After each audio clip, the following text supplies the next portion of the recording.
Hey guys, this is Jorge from the Big Ben Podcast. Today I got a guest with me. Her name is Stephanie Bermudez. She is the founder of Startup Unidos. She is based in Arizona, and we're going to talk about cross-border innovation, basically. Hey Stephanie, how you doing? Doing fantastic. I'm happy to be on with you today. That's very cool. So Stephanie, talk to me about Startup Unidos. What Well, what is it? When how did you start it, and how's it going right now? yeah, for me, Startup Unidos came together from me supporting downtown Tucson in their revitalization years back. I realized that there was a critical need for a class of individuals to be able to apply the skills that they were gaining through the digital economy. While at the same time, there was this push for remote work and how companies were looking at their workforce. And people were not only able to work from wherever it is that they wanted, they also wanted to start businesses, and they had really great ideas for issues that were innovative. And I got an opportunity to be able to create a lot of innovation spaces, but I realized that within those spaces, the leadership was not diverse. These spaces did not were not representative of a lot of the individuals that were from the borderlands. And my early idea for how I got into doing this work was in wanting to build connections, wanting to build those connections um, that already naturally happen with cross-border people, but while at the same time giving them education and tools and access to community and opportunities to be able to network with each other in dynamic ways. And it is all of those things, but it's not through a shared workspace how I imagined. What ultimately what I discovered is that what matters is the impact of bringing people together, and the potential that comes from groups of people having a collective idea and bringing that force together and creating big change. And we know that big change is needed along the borderlands. It is a place that is constantly changing and very tuned in and appropriate for innovation. But there's not enough awareness, So what we do is we push innovation, through borders. Our slogan is innovation without borders. So we worked with a diverse network of individuals from both sides of the border, in bringing them together and establishing educational programs. We do events. We offer trainings for young people as well as small businesses in communities along the border of Arizona and Sonora that are otherwise overlooked. So you mentioned something when you mentioned that the it wasn't well represented. What do you mean by that? The groups that I was participating in were heavily organized and led by the white community. It wasn't Got it. representative of the population, the diverse population of Hispanic individuals that reside here in Arizona, which is almost at 40%. There was no representation, and I often ask myself why. Why am I the only person, at the table? And even then, I'm white passing, So why am I the only person at the table? And I understood that it was hard. It was hard for the groups that I had access to, that I was participating in, to understand the greater scope of what was available in other markets, including the Hispanic market. So uh, there is a lot of untapped potential, I think, across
of all of this activity, there is a lot of opportunity for people to innovate at every level.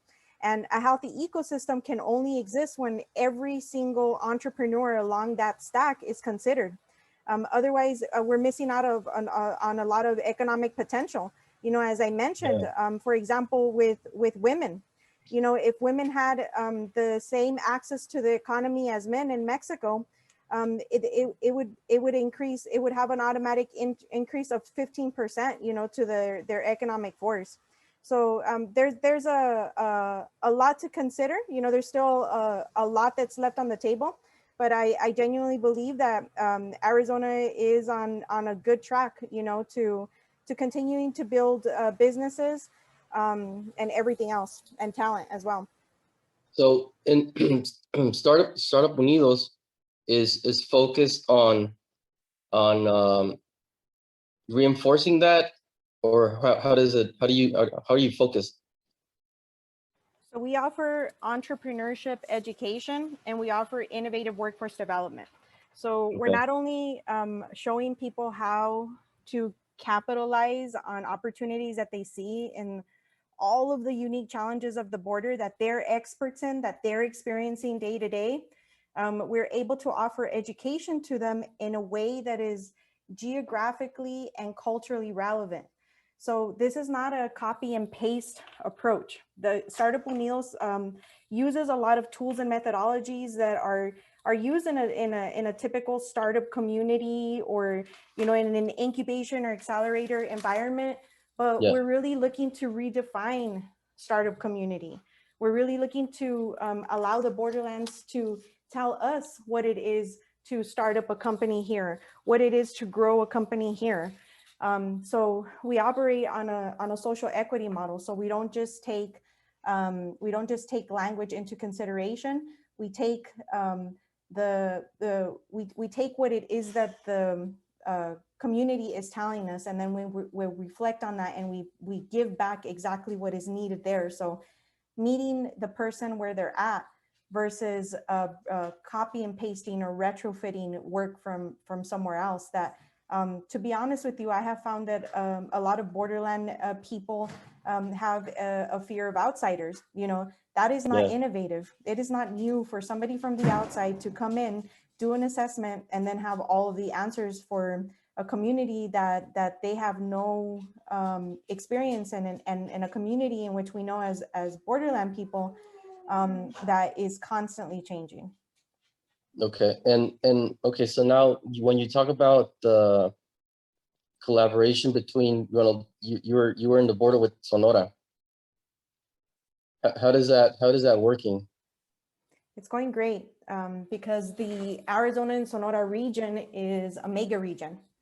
And mega regions are really beneficial. On the Arizona side, primarily I work within the Sun Corridor region, which is the Phoenix, Tucson, Nogales area.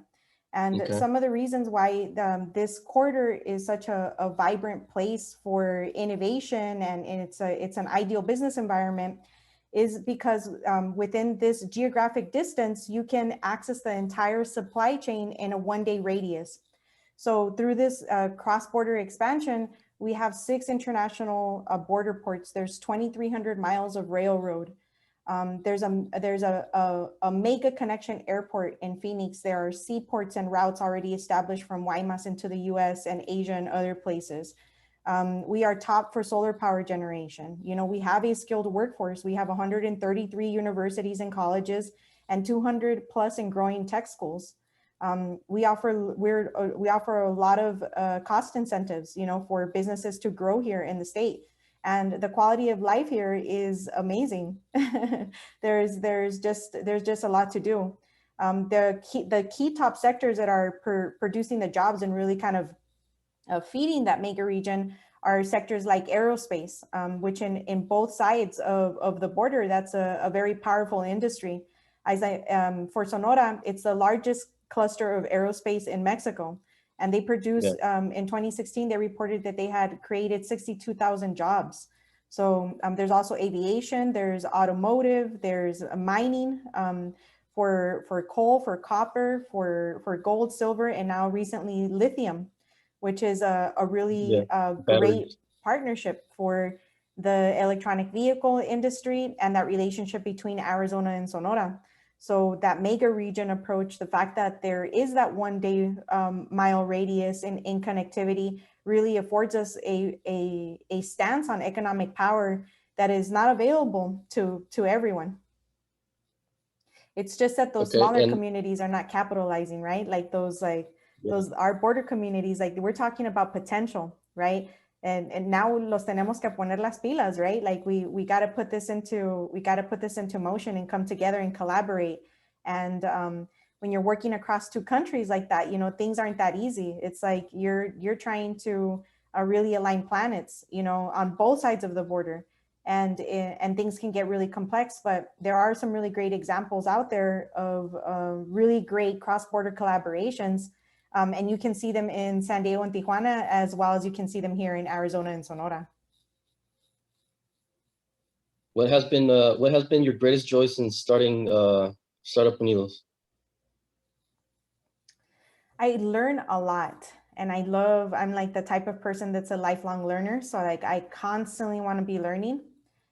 So that's certainly one aspect of it. The other aspect is like just the connectivity. Like I'm a people person, you know, so I wanna be around people, and the people are innovative, they're creators. So just being in that mix of like change really does it for me.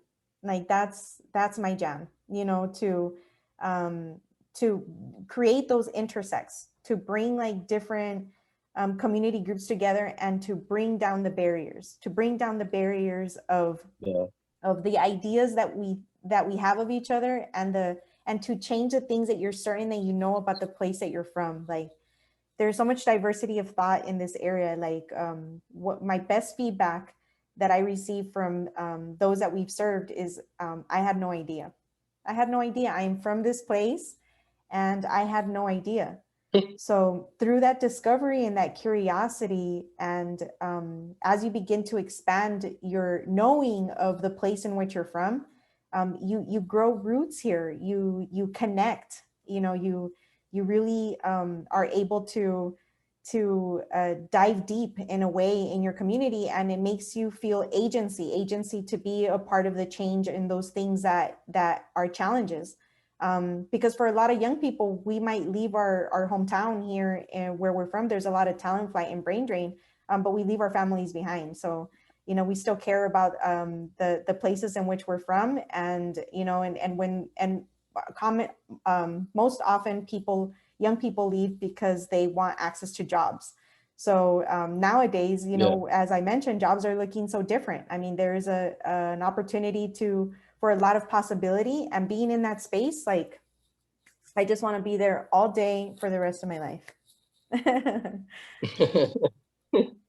What type of projects have you supported, or you know, help kick launch through Startup Unidos?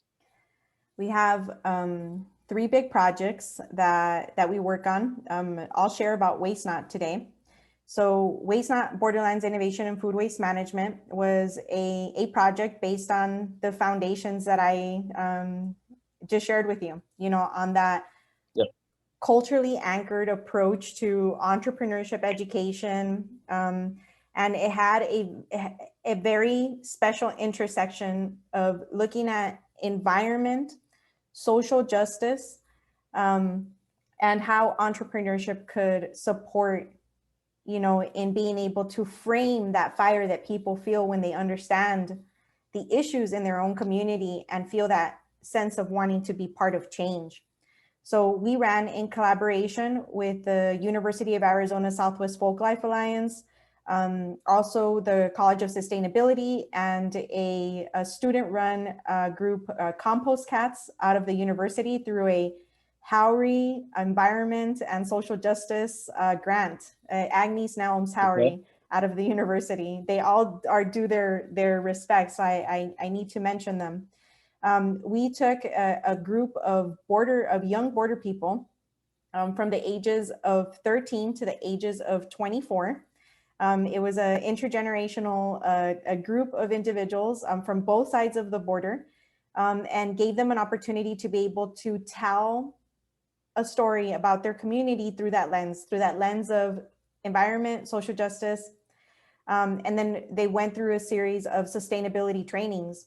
When they were done, in that process, there was a lot to fix. And entrepreneurship is about problem solving. So I took them through a 1.5-year program with over 60 different workshops, and took them through the process of ideation all the way to business launch. The issue that these students were passionate about changing was a very specific issue that is key in their community. And that is in that the Nogales port of entry, 60% of all of America's fruits and vegetables, and growing because the port is expanding and commodities are expanding as well, come through that port of entry. Less than 1% of that industry is very responsible, but it ends up in the local landfill, creating about 400 trucks of semi-trucks of fresh fruits and vegetables dumped into somebody's backyard. Local landfill, but at home. So this is already after there are a lot of innovative ways to divert and reroute this food from the landfill. But obviously there is just a lot of opportunity there with a commodity that is also dying by the second, right? So it already goes to agriculture. There's already a very robust food rescue organization that really diverts that fresh fruits and vegetables to communities that need them all over the state. But so what the students created and launched was NoGecko, NOGECO. And NoGecko is a health and beauty company that produced their first product. It's a tomato rescue bar, in which they sold out in 3 weeks. So it's from the tomatoes that they diverted from the landfill, and worked with a local traditional medicine person who helped them create the soap and sell it in a very sustainable way. So aside from that, we created 39 other concepts from youth, not just from the Nogales area, but we wanted to draw that awareness and expose how to begin to take a challenge and convert it into an opportunity, because that is the mindset that's needed in environments like the one in which we're expanding, and really for every border community, just because of the dynamics. We're not exactly the same. We all have our issues, but we do share some very key traits. So we're all border people. I love how Rachel she had coined borderlanders, and we're beginning to use the term borderlanders as well, because there's a certain dynamic there. There's an overlap, right? We're a little of this, we're a little of that. And that makes us really unique characters. But on the Mexican side, just like there are a lot of perceptions to be brought down, a lot of those barriers, a lot of, oh, I had no ideas, that need to happen. So we created a lot of different exchanges, both in person, and then obviously during the pandemic, we had to move all of our resources online. But we built a lot of success and built a very powerful community. And right now, we're in the process of scaling that program. So we want to create another cohort. We have finally the funding and the backing from a partner at the University of Arizona, the Confluence Center for Creative Inquiry, who's supporting us through this process, and the David Hazen Foundation, who are also supporting us and bringing a online cohort for borderlanders, for the community, so that they can apply this intersect of environment and social justice and entrepreneurship in their communities. So there's a lot of potential behind that, but we also have another innovative workforce development program that's also online. We're building great collaborations there, including with the World Economic Forum's Tucson and Phoenix Shapers groups, the Cross-Border Youth Summit, the Launching Your Career Symposium, and so many others that are supporting us in taking Emprende Amigo to the next level and continuing to offer that type of work to cross-border youth. So I could go on and on. We've had an opportunity to do a lot of really cool things here on the border, and we're just getting started, to be honest with you.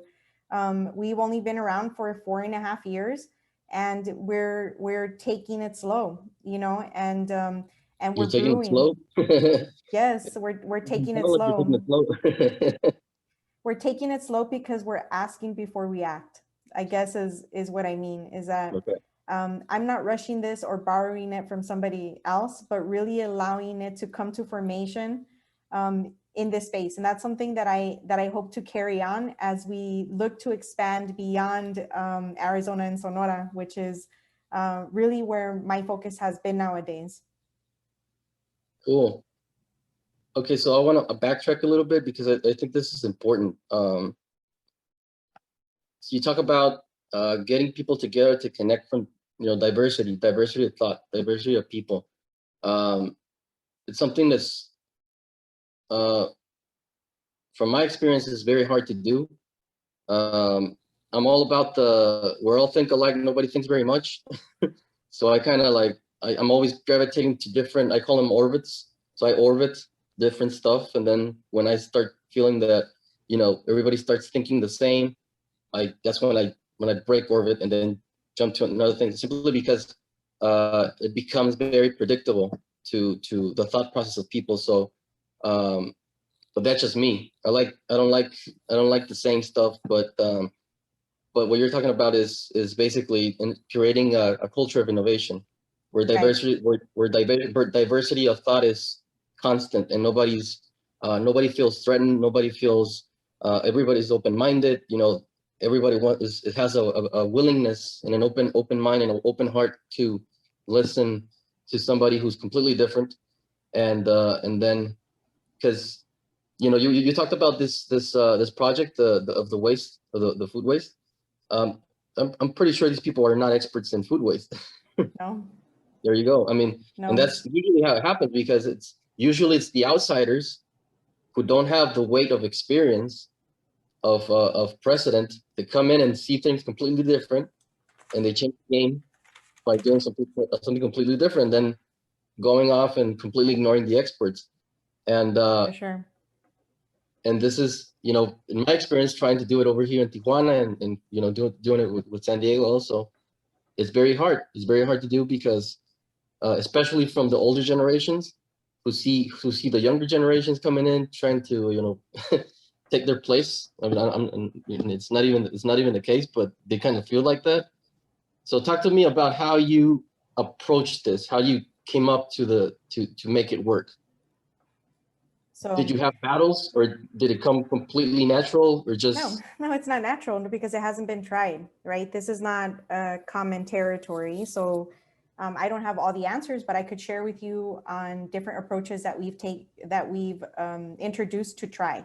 So as I mentioned to you before, the one common feedback is I had no idea. So we're always like introducing new things, and we're always constantly putting ourselves out there. So what happens in that like sameness that you were talking about before is homophily.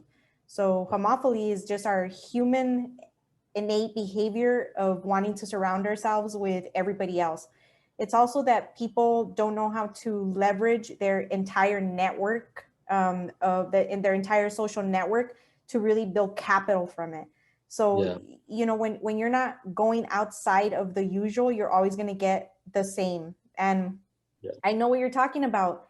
It's that exact shit that inspired me to start this. Like, remember, it was the fact that I was showing up, and it was the same old people, and it was nobody with diverse thought, nobody that represented me, but also nobody that was talking about how they were going to solve the issues that were harming my grandmother, that were harming my cousin, that were harming, so many people across a lot of ages, that weren't going to look to authority. They were afraid. So our approach has always had to be different, and through the art that we're harnessing in asking and then giving, that's a lot of power. You're able to, just by the approach of addressing some of those barriers of access, like why people don't participate in getting involved in places like this, and then making sure that you accommodate when they show up. A lot of places that you show up to, where maybe you haven't been before, in a border community where there are high percentages of monolingual speakers. It's important that you consider that. It's important to consider that we don't want to hear about the problems of Elon Musk, and we don't give a shit about what's happening out in San Francisco at times. What matters oftentimes for people who are from the borderlands, who might live in communities that are very high percentages of poverty, they want to fix the problems that are affecting them every single day. Yeah. So those issues, you don't hear about them. So already introducing this type of thinking into the usual already creates this link, this bridge of opportunities for all kinds of perceptions to be brought down, and therefore get the response, oh my God, I had no idea, right? That happens a lot. So we are very intentional about every single one of our spaces introducing an audience from Sonora and an audience from Arizona. And there's a lot of perceptions that are brought down. We also make it very intentional to be intergenerational. So to not just have spaces where they're highly concentrated with young people around technology, but really introducing these topics to other groups. So we're not in the business of promoting, we're in the business of mining. We have to be mega intentional about going out and harnessing the power of these groups and building trust. Building trust and developing a sense of community where they do find that like-mindedness around all the differences that we encompass. Like, there still needs to be a core of the same. And we are different, but we're the same. Like, right, we're that borderlander. We're these people that kind of have this common exchange, although it's all a little different. So if we can grab onto something that I can see myself in you, it makes it very easy to then link up and try and get exposed to something that's out there. And we understand that regardless of whether developing these kinds of communities and access to spaces and opportunities for people, it's already hard enough, even if you look around and everybody's exactly like you, right? You earn the same money, you look the same, you have similar ideas, as you said. It's already hard in that space to grow. So when people show up, we've also are learning how to master that retention, that making them feel welcome, that breaking through process that it takes in order to really develop spaces that are inclusive. So we find ourselves constantly up against the consideration of a lot of factors. And every single time that we do something new, we walk away learning a new way, taking away something new on how we can then go back and do it better. So obviously, moving online created its own set of challenges, but I think that we did fairly good. We are still doing a lot of cross-border things, and we took advantage of a lot of really cool tools like the one here on Zoom with the interpretation, with the simultaneous interpretation and other things like that. It's there's a I mean, because you and I, we're speaking the same language, or we speak the same language, but most people don't. All this stuff about diversity, of jumping on something and not knowing what the hell's gonna happen, and it creates a lot of stress, a lot of a lot of stuff, and a lot of worries. How have you helped the entrepreneurs in your program overcome these things? By bringing a lot of people together. We don't do enough talking, and magic is in that mastermind, right? And places along the border, we have a lot of issues to tackle. When you say talking, you mean expressing emotions, expressing what you're feeling, all this stuff? I wasn't specifically expressing that, but I meant bringing ideas to form collaboration. I was thinking more along the lines of collaboration other than healing, but I do believe that collaboration offers healing. Yes. I do believe that. So yes to both of, yes, we're still on the same plane. It still works that way. So just the magic of bringing people together, and to be honest with you, that's a trait of mine that I take it for granted for a really long time. And it was a mentor as of recently that has really encouraged me to continue to do that for people, because we might be holding an idea and we want to be heard and we don't have access to certain groups. We might be a group that is also part of like some good old boy system and they want out too. I've had real conversations with, you know, groups of old timers that want to innovate, they want to be progressive. So it's really in that asking. The magic is in the asking, Jorge. And that's why I'm saying like we're really like trying to be super intentional about mastering that and really shaping our skill around listening, because when you listen and then you can construct viable, attractive, you know, creative ideas for groups of individuals that might be stuck. They might be stuck in fear. They might be stuck in not knowing how to access other streams of capital. They might be stuck in a lot of ways of not knowing how to access technology. I mean, there are a lot of reasons why, and being a connective tissue for communities, being that neutral entity all across the board, has created a lot of power, you know, and it's allowed us to be able to be where we're at today. Okay. Talk to me about, you mentioned another program you have, Border Roots, I believe, Border Roots. Yes, Border Roots is my baby. So we are creating a lot of really exciting things for the border. We are one of the only agencies that has been contracted by the Small Business Administration's Pima Community College Small Business Development Center to offer Hispanic outreach, so that there is a more diversity of services offered, you know, in other parts of the state. As you had mentioned, we work in what is otherwise overlooked border communities. So we're not only helping, you know, agencies with the opportunity of being able to access, but through that same recipe that I mentioned earlier, you know, that allows for a multicultural approach, that allows for geographic and both culturally relevant programming. We are thinking beyond just the young people. You know, we're really wanting to understand more about borderlanders, like what it really is encompassing of a borderlander, and then even further understand how like we can show up as startup community. Because like you said, we speak our language, but is the common borderlander going to understand what exactly like innovation or technology or you know, identify as an entrepreneur? No, that's very unlikely to happen. So there's a lot of these factors that people have shared with us that we're taking into consideration. You know, we're taking into consideration when we're building Border Roots. This is also our scale-up plan. Border Roots is an opportunity for us not just to better understand, but to show and share what it is that we've created here in Arizona and Sonora, with an open ear and an open hand in supporting others to create the same type of networks, to bridge those relationships, you know, to form opportunities maybe around some of the frameworks that we have, like our you know, environment social justice program, or our Emprende Amigo program, or through Border Roots. So Border Roots is about really doing more of that mining. We want to find that talent.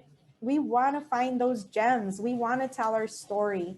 We want to give an opportunity for us to be able to, what's very important is to self-identify so that we can take down the barriers of access that we have into entering into these types of spaces and say, esto es para mí. Esto sí es para mí. Yo sí puedo, right? And knowing where to go, because oftentimes it's not just about language. It's got to go in deeper than that. And if we celebrate it more, it also inspires people to like not be afraid. You know, we can't hold on to those ideas, and the Borderlands needs it. As you know, really important things continue to change. Like our port of entry is now closed yet for another month. That has created a lot of like devastation, tremendous devastation along the border, all across the borderlands. And this is no better time to innovate, to come out of this with a force, to come out of this feeling ready, you know, to be the change that is important to us. And when we think about the change at Border Roots, I am making a very conscious effort along with the team. I'm bringing down some of that language and really describing what the person that it is that it takes to create, instead of like, being an entrepreneur or being a hacker or being all these things that maybe not everybody's going to identify with. So we're doing it through celebration, and we're going to start right here in Arizona and Sonora. We have found a sponsor that is going to support us in moving that forward. So you should be able to hear more about Border Roots in the early months of next year. But if this is something that excites you, we're looking for champions. We're looking for people that want to get behind being part of a change in their own border community. It is not going to be Stephanie Bermudez and the people from Arizona. We want to build capacity in you. We want to build capacity in the people, because it's important that these programs are led. We only want to give you access tools, eliminate some of the barriers to start up programs like this in your community by licensing it out or becoming a partner. This is early, so I'm open to all different types of conversations on how we could work together. So just let us know. You could see how much fun that we've had by visiting all of our social media profiles at Startup Unidos, and it'll get you really juiced up. I've seen that. So you also talked about, because we like I said, we had a chat before this, that you were going to expand towards San Diego, I believe Los Angeles también, Los Angeles too. Los Angeles, no. I'm gonna stay within kind of just like the border community. So on the border, yeah. So on the California, it would be San Diego, Tijuana, or you can think of Mexicali and Calexico, or desde Tecate, and like around that area. And then coming more towards like the Arizona, if you can imagine, Yuma and San Luis. Somerton area, and then of course San Luis Rio Colorado on the Sonora side, because now we're moving away from Baja into Sonora. Obviously Ambos Nogales, which is both Nogaleses, and then Douglas and Agua Prieta are the areas where I'm already existing, and I want to grow into the California area. So already we started last December. We held our first Borderlands startup weekend. And through support of a very well endowed and recognized organization, Techstars, they supported us in certifying 25 people who came to get, I'm sorry, not 25 people, there were 25 ideas that came together, and Techstars and Startup Unidos partnered up in unfolding those ideas with people from all over the region. So it was primarily Arizona and Sonora people who participated, just because of the nature of where we're at. But we started kind of listening and finding those commonalities in other places. So we're excited to take Border Roots and hopefully also our Wasteland and Emprende Amigo programs. What is the Emprende Amigo? Emprende Amigo is our innovative workforce development. It's an online certification program for young people who want to learn about entrepreneurship and gain skills. And how are you getting to these people?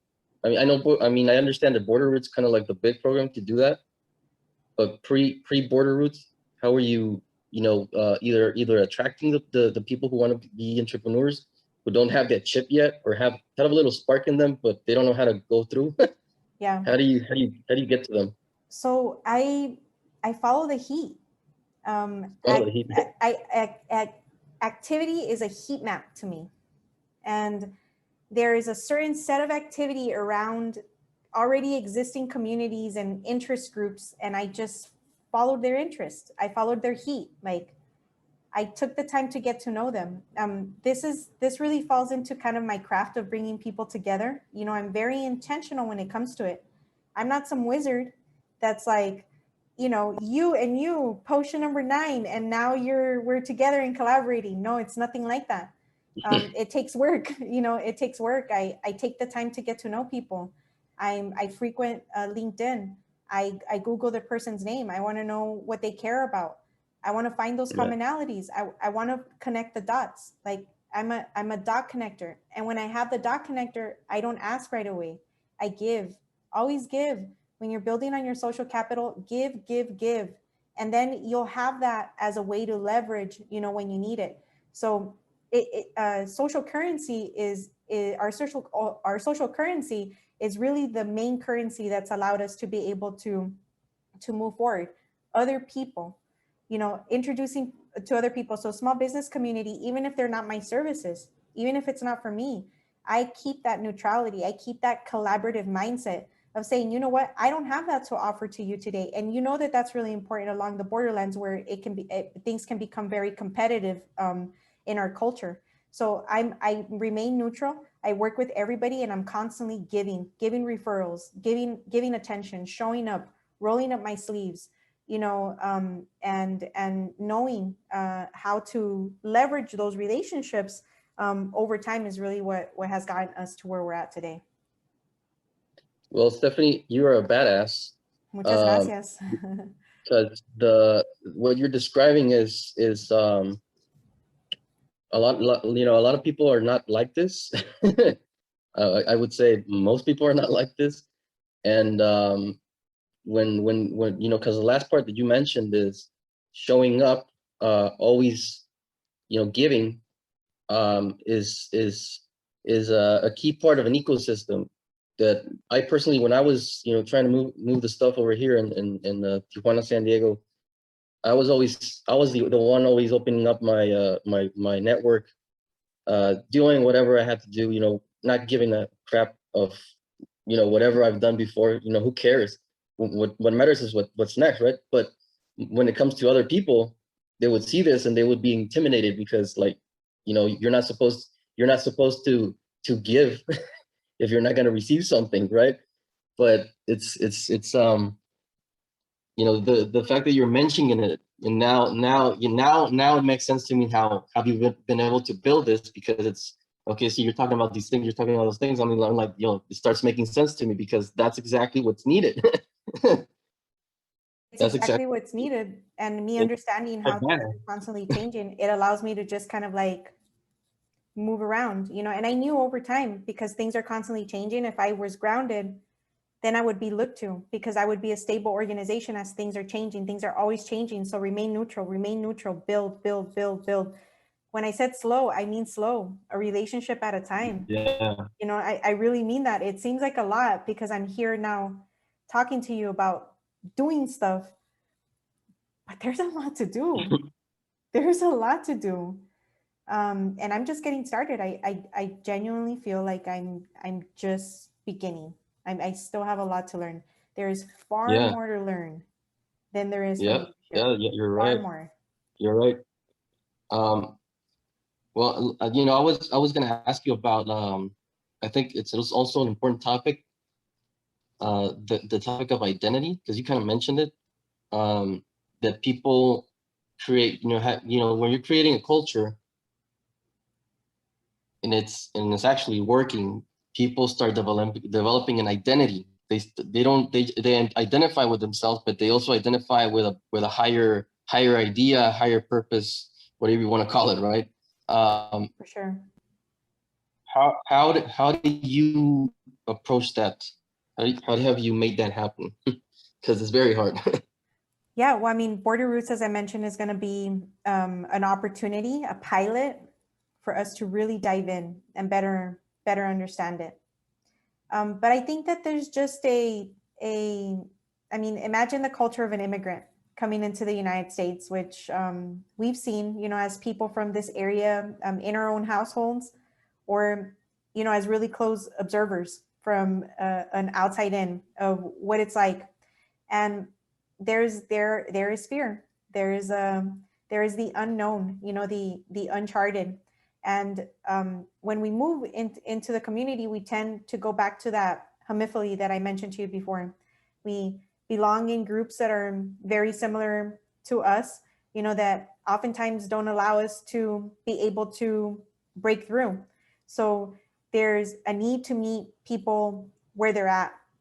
So instead of making an assumption that people are going to find me and they're going to come to me, I take a moment to go to the places in which they already exist, not to promote things in my language, but to listen, to participate, as I said, in that give, to participate and understand what it is that is happening there, instead of me coming in with my ideas about what worked in last weekend in some other town across the border. Like, that's not where they're at.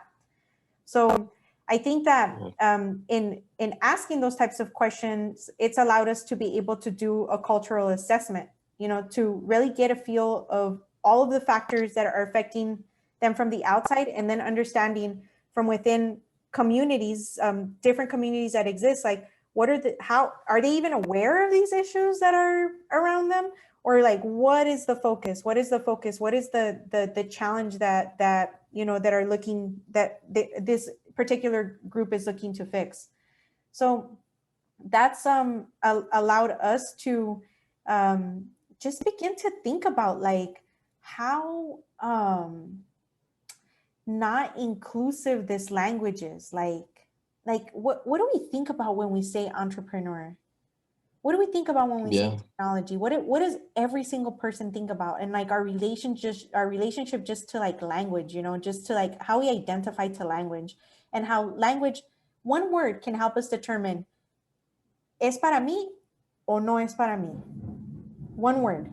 So we are diving into being as intentional as we can on like just describing the experience, describing the results, describing the characteristics of an entrepreneur, of an innovator, breaking down innovation and not bundling it up into just one type of innovation. There are a lot of forms of innovation, and social innovation is one big area that exists. But as I mentioned before, there is a lot of technological opportunities. There's just not enough access to that. And we're trying to be better about like understanding what those ideas that people hold that don't allow them to participate. So we've had a lot of really great successes, and it's always like a lot of fun to bring groups of people together and just to see like las chispas everywhere, just like poof, poof, poof, brains just, you know, blowing up everywhere.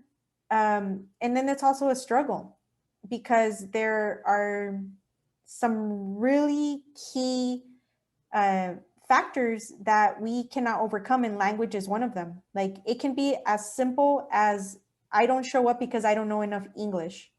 And it could be also as simple as the person that knows English to show up to a Spanish space and also feel just as comfortable and dip out, right? So there's these cultural mixes of finding identity outside of your common rule. Like, as a regionalist, as a person from this border community, the greater border community, I think that there's an ethical responsibility. There's a sense of responsibility to like consider non-white. And I think that there's also now a hunger from other groups to want to be more responsible about wanting to introduce. So there's identity in both spaces, right? There's the identity for foreigners who are coming here and trying to be authentic with everything that they know and who they are, while at the same time kind of breaking through and what that might look like for individuals. And then there's also that like identity of you know, other non-Hispanic groups that are interested in reshaping how they approach the world, how much responsibility they put into the actions and set forward. So it's really cool. It's really cool to see and build and hear the stories of people who are not enough of this or not enough of that, not enough Mexican, not enough American, American, but I feel Mexican. Like, you know, there's all these like really interesting people and a lot of gringos that are do, you know, they're right to this place. I mean, they invest, they care for it, they're a part of Borderlanders, and that mix of multicultural stories is something that we want to put more out of. So you know, follow our blog, startupunidos.blog, follow us on on social media. Now that we're building some really strong partnerships, we're going to start getting funds, and you'll see a lot more of our storytelling opportunities. And if you feel like, you want me to learn more about your story, please don't hesitate to reach out to me. I'm genuinely here to listen. That's how we're able to provide, is by hearing everything about who you are, what you care for, and the type of change that you want to make along the borderlands. Stephanie, I salute you for what you've done, what you're doing, what you're gonna do. Like I said, you're a badass. You're a game changer, and thank you for taking the time to talk with me. I really enjoyed it. I learned quite a lot, and thank you so much. Thank you so much. Thank you. I appreciate it too.